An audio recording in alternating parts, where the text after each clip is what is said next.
The lost secrets of the Library of Alexandria. They tried to erase from history. Imagine a place where all the wisdom of the ancient world was gathered together, a place where scrolls from Egypt, Greece, Mesopotamia, India, China, and even lands beyond Africa and Europe were kept under one roof. Imagine a single library that tried to hold every story, every invention, every secret of humanity. That place was the Library of Alexandria, a wonder of the ancient world, and a mystery that still haunts us today. The Library of Alexandria was said to be the greatest collection of knowledge ever assembled. It was founded in Egypt around the 3rd century before the Common Era, during the reign of Ptolemy II, who was the successor of Alexander the Great. The goal was ambitious and almost impossible to imagine. The rulers of Alexandria wanted to gather every written work in existence. They sent agents across seas and deserts. They demanded that ships docking in Alexandria surrender any scrolls they carried. These scrolls would be copied and stored in the library.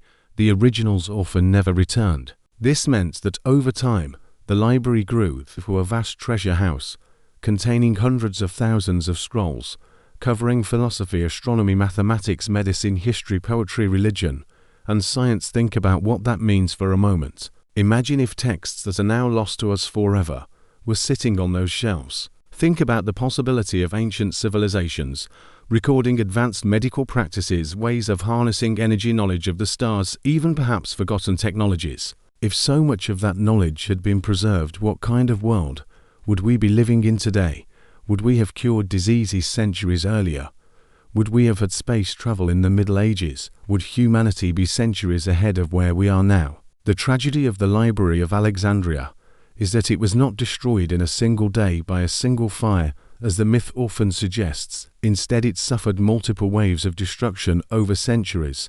The first blow may have come when Julius Caesar's forces set fire to ships in the Alexandrian harbor in 48 BCE. That fire spread to parts of the city and likely damaged the library. Later invasions, riots, and wars chipped away at the collection. Some blame Emperor Aurelian during his campaign in the 3rd century. Some point to Theophilus and religious upheavals in the 4th century. Others accuse the Muslim conquest in the 7th century. The truth is more complicated. It is possible the library had already been weakened long before the final blow. The secrecy of what was inside makes the loss even more haunting. Records say it may have held over 400,000 scrolls. Some say 700,000. These texts could have included lost plays of Sophocles and Aeschylus, lost mathematical works from the Pythagoreans, lost medical treatises from ancient India and Egypt, works on astronomy from Babylonia, and perhaps even maps of lands that Europeans would not rediscover until centuries later. We are left to wonder if humanity once held keys to mysteries we still chase today. One question that fascinates people is whether the Library of Alexandria contained knowledge about ancient technologies that rival our modern world. Imagine if the scrolls contained instructions for machines powered by steam, hydraulics, or even electricity. Imagine if they described ancient flying devices or methods of building that could explain how massive stones were moved with such precision in monuments like the pyramids. Imagine if they recorded histories of civilizations now erased from memory. These ideas may sound like science fiction, but we cannot rule them out because the evidence was destroyed. Another layer of mystery is the political struggle over knowledge. The Library of Alexandria was not just a center of learning, it was also a center of power. Knowledge is power, and whoever controlled the scrolls controlled the narrative of history and the secrets of science. Some historians suggest that rulers may have deliberately destroyed or hidden certain works to keep knowledge from spreading. Imagine if truths about medicine, religion, or the origins of humanity challenged the authority of empires or priesthoods. It is not impossible to think that some of those scrolls may have been silenced deliberately rather than lost by accident. Even though the library itself is gone, its spirit survives. Throughout history, discoveries have emerged that hint at what might have been contained in those scrolls. The Antikythera mechanism, found in the Mediterranean, is one example.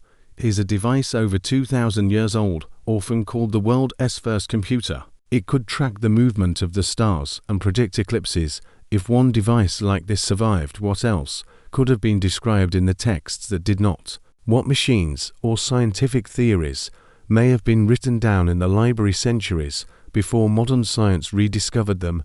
The destruction of the Library of Alexandria forces us to confront a haunting idea. How much of our history is missing? How much knowledge was erased before it could shape the future?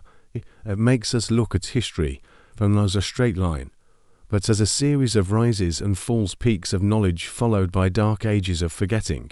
What if humanity has risen to great heights before, only to fall back into ignorance? What if the library held the proof? Today researchers still search for remnants of the library beneath the sands of Alexandria.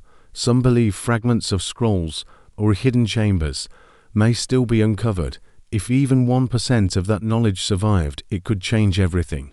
But maybe the true lesson of the Library of Alexandria is not just about what we lost, but about how fragile knowledge is. Knowledge can be erased by fire, by war, by censorship, by neglect. And unless we guard it carefully, it can vanish again.